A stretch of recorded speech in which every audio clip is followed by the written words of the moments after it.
said was the word. 33 years he tabernacled the earth, healing the sick, raising the dead, sight to the blind.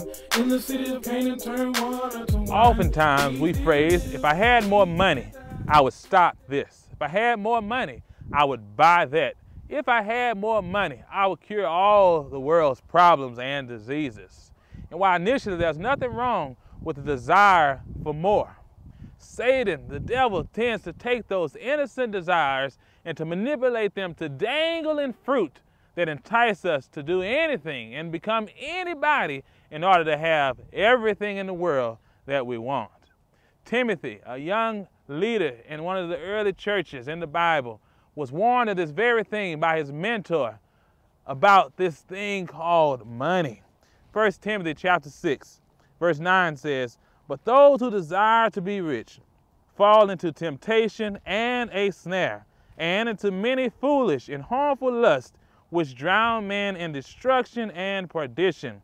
For the love of money is the root of all kinds of evil, for which some have strayed from the faith in their greediness, and pierced themselves through many sorrows." We're poured with a foundation of truth for Timothy and for us. And that is that the devil knows that he tempts and has more success tempting those who are full of unsatisfaction. The devil targets our wants and our desires. And when he finds that void of unsatisfaction, he will attack us on every hand. All across our country, on every corner, the convenience stores are thriving in money, not because of huge profits from their fuel sales, but because of the money coming in on a weekly and daily basis of those scratch-off and lottery ticket users. Yes, every week pouring in retirement money, pouring in their kids' tuition money, pouring in their medication money, all with the hopes of hitting the big ticket, the jackpot, so that they can have those things that they had in their minds and desires. Satan has taken those little innocent desires, dangled them and made them fruit to make bad decisions that ultimately destroy the quality of life.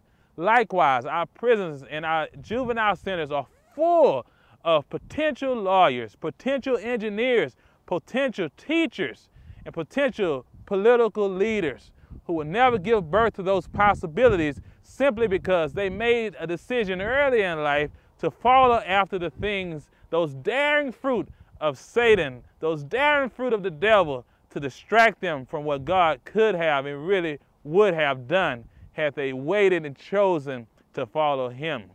The Bible says in verse 10, For the love of money is the root of all evil. Statistics back this up even now.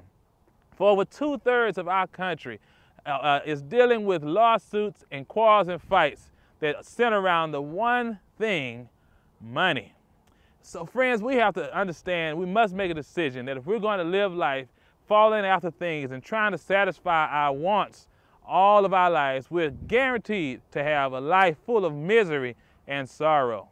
But if we want to be happy and satisfied, the Bible calls it contentment in verse number 6. If we want that contentment and satisfaction, we must learn how to treasure God, trust God to give you what you need, and enjoy what he's doing, knowing that he knows exactly what you need and he'll never leave you by yourself.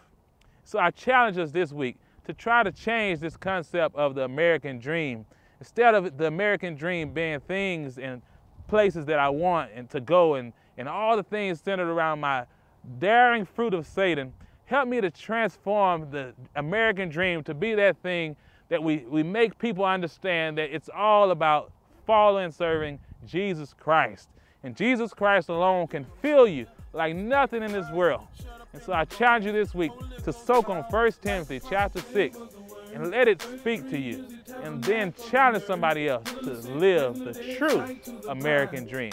Until next time, see you then. Bring somebody with you. God bless. See you then. 3 days later, Jesus Christ did